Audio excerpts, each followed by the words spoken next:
कक्षा 11 के सभी छात्र एवं छात्राएं ध्यान दें।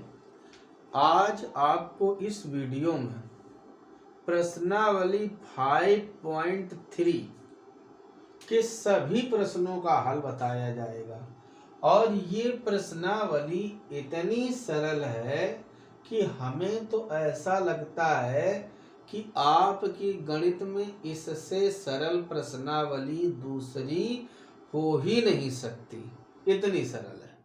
अब आपको करना क्या है इसमें वो सुनिए। इसमें 10 प्रश्न दिए गए हैं।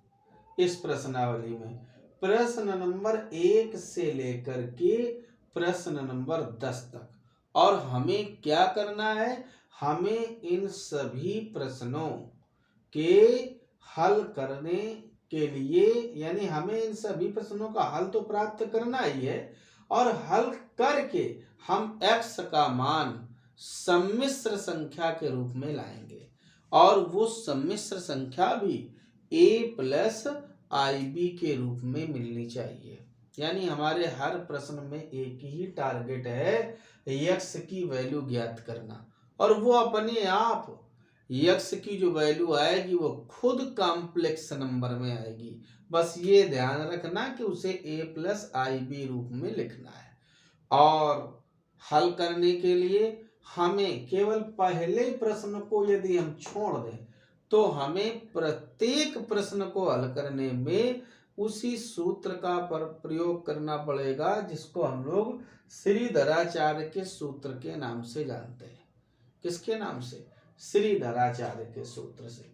वही श्रीधराचार्य का सूत्र क्या है आप लोग तो समझते हो। श्रीधराचार्य के सूत्र से जब हल होना है, यह श्रीधराचार्य का सूत्र x = -b plus minus under root b² - 4ac/2a। इसी फार्मूले का इन सभी प्रश्नों में यूज होगा, केवल पहले प्रश्न को छोड़कर। इसको हम लोग द्विघातीय सूत्र के नाम से या जिस भी नाम से आप जानते हो, हम लोग तो उसको श्रीधराचार्य का सूत्र कहते हैं और हम इसे इसी नाम से बुलाएंगे। और इसमें जब रखना होता है तो दिए गए समीकरण की तुलना ax² plus bx plus c बराबर 0 से करते हैं। यानी जो भी समीकरण दिया होता है उसकी तुलना किससे करते हैं? ax² plus bx plus c बराबर 0 से कर देते हैं। अब देखिए इनका हल। जैसे पहला प्रश्न है x² प्लस 3 = 0। आप समझते ही हैं कि इसका पक्षांतर होगा तो उधर जाएगा -3। अगर आप वर्गमूल लेंगे तो x बराबर प्लस माइनस अंडर रूट का चिन्ह माइनस में अंडर रूट 3। अब अंदर अगर कहीं माइनस आ रहा है तो आप समझ सकते हो कि फिर यहाँ काल्पनिक संख्या ही है, क्योंकि अंडर रूट -1 × अंडर रूट 3 हमने ऐसे रख दिया। अब आप समझते ही हो कि ये वैल्यू किसकी है? I की। तो यानी x = plus minus I under root 3। अब हम चाहें तो इसे ऐसा भी लिख सकते हैं x बराबर 0 plus minus I under root 3। तो बोलो यह है a प्लस IB का रूप। इसी रूप में हमें हर एक प्रश्न को रखना है, चाहे वो कोई भी प्रश्न हो। और अब जितने भी प्रश्न इसके बाद आने वाले हैं तो हमने आपको बता ही दिया है कि हम सब में इस सूत्र का प्रयोग करने वाले हैं। चलिए देखते हैं। प्रश्न नंबर 2 की बात करते हैं। प्रश्न नंबर 2 है क्या? 2x² plus x plus 1 = 0। कहोगे सर क्यों इसका प्रयोग करेंगे? क्योंकि इनके गुणनखंड ही नहीं बनेंगे। 1 दूनी 2 और 2 कैसे करें कि 1 तो आ तो जाएगा 2 में 1 घटाने से 1, लेकिन इसके फैक्टर नहीं होंगे क्योंकि यहाँ माइनस नहीं लगा, क्या लगा है? प्लस। तो हमारी मजबूरी है कि हम यहाँ पर इसी सूत्र का ही प्रयोग करेंगे, तभी हमें इस द्विघात समीकरण का हल मिलेगा और तभी x की वैल्यू प्राप्त होगी। तो यहाँ पहले तो ये लिख दिया करो कि उपरोक्त समीकरण की तुलना, उपरोक्त समीकरण की तुलना किससे, A X square plus B X plus C बराबर 0 से करने पर।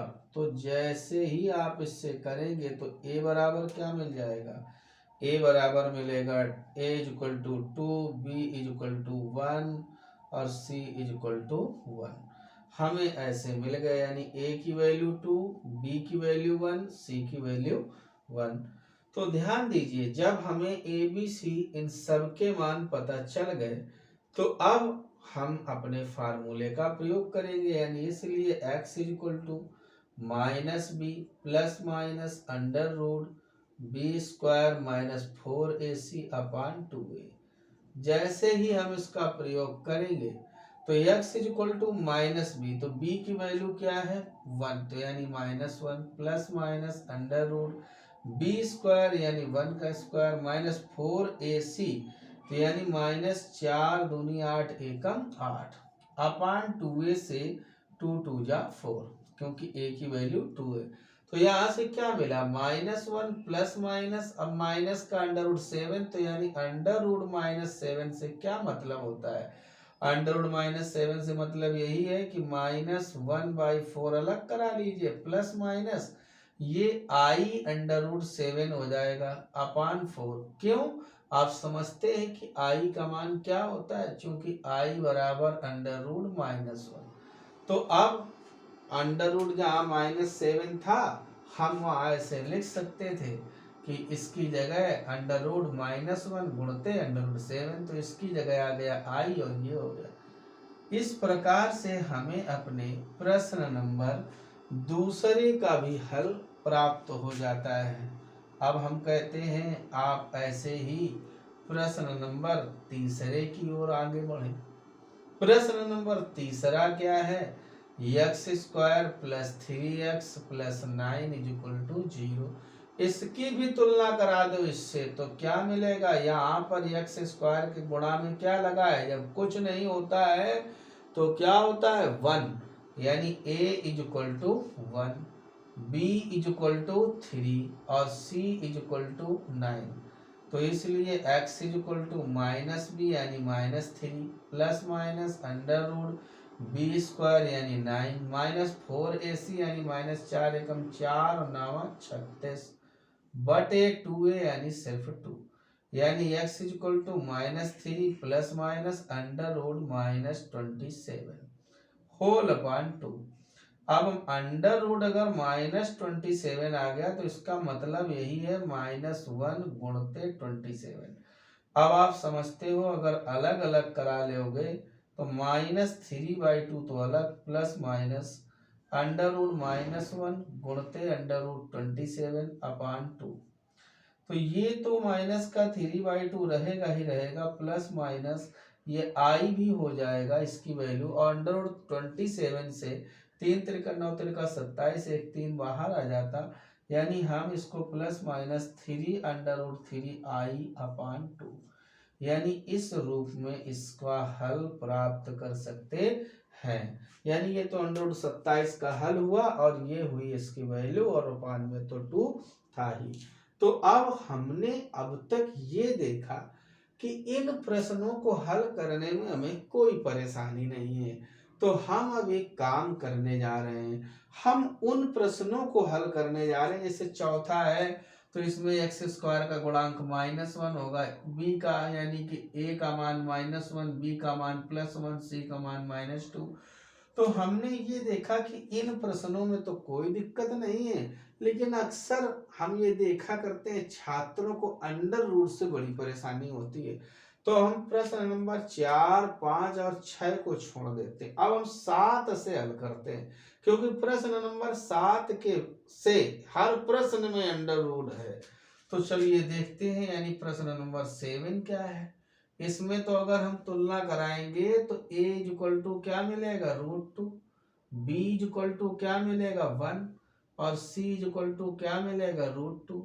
तो इसलिए x बराबर -b यानी -1 plus minus under root B square यानी 1 -4ac -4 ए का मान √2, बी का मान √2, तो √2 इंटू √2 अपान 2a यानी 2√2।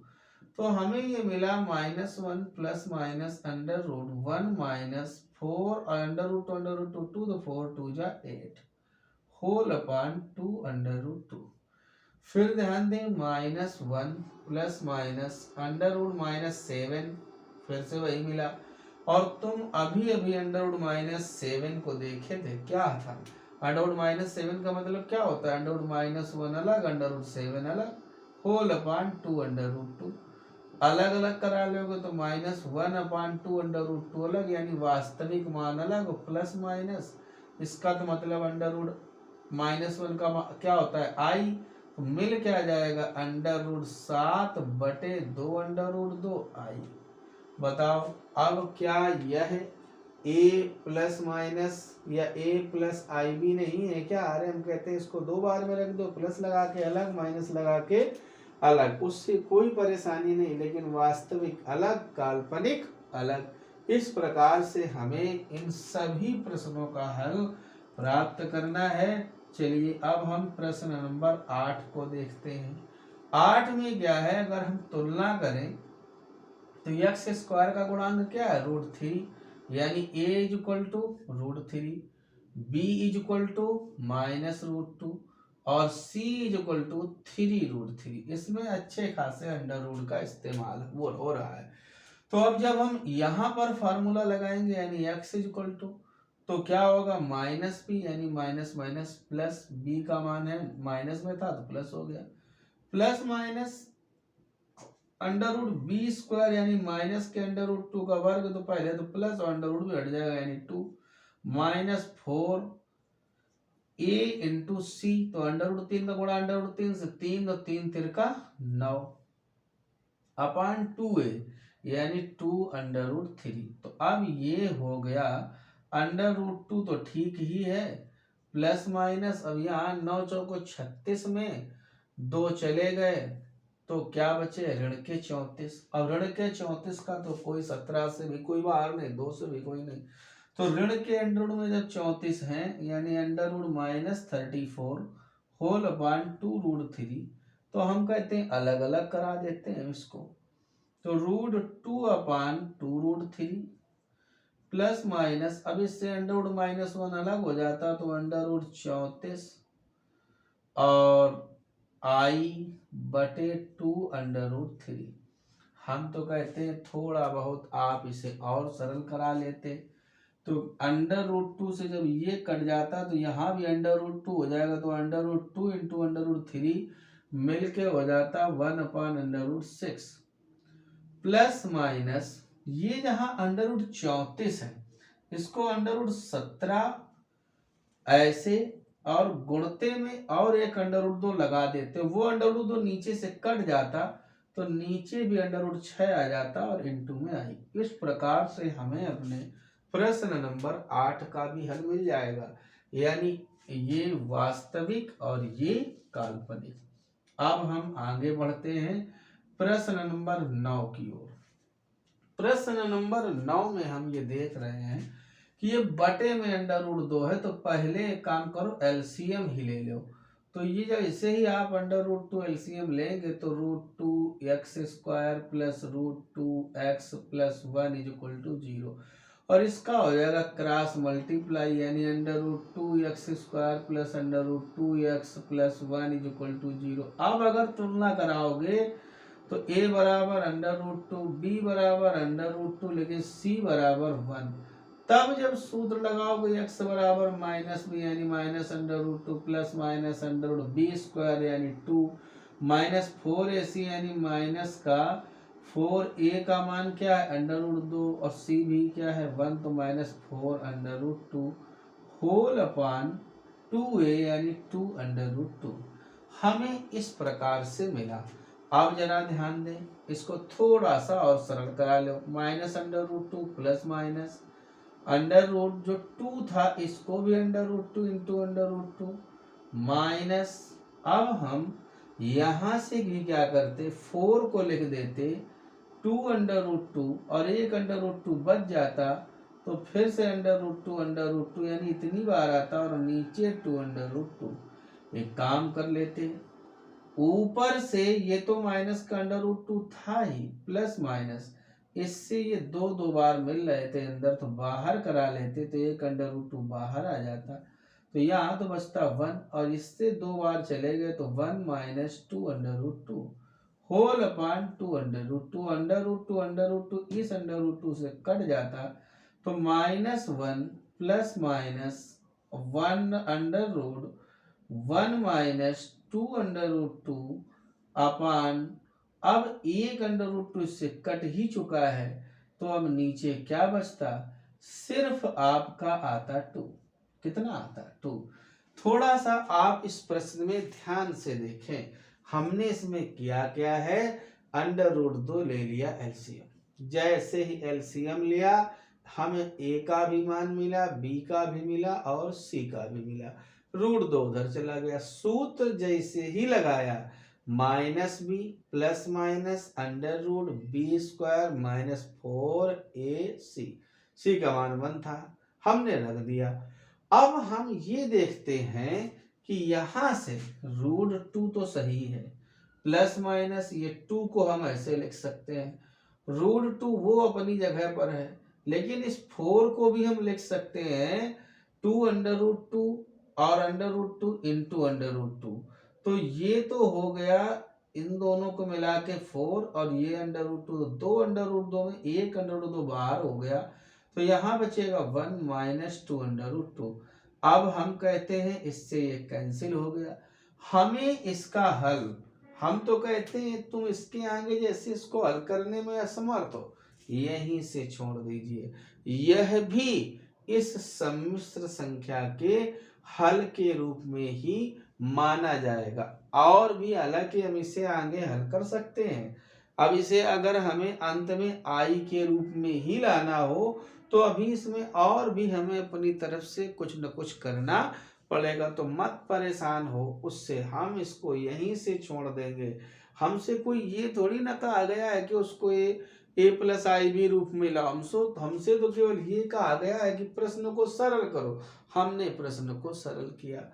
बस अब एक जो प्रश्न बचा है उसमें भी आप लोग इसी प्रकार से √2 एलसीएम ले लेंगे, क्रॉस सब इसका मल्टीप्लाई हो जाएगा, उधर 0 मिल जाएगा और प्रश्न नंबर 10 को भी हल कर लेंगे। तो इस प्रकार से हमारी यह एक्सरसाइज भी कंप्लीट हो जाएगी।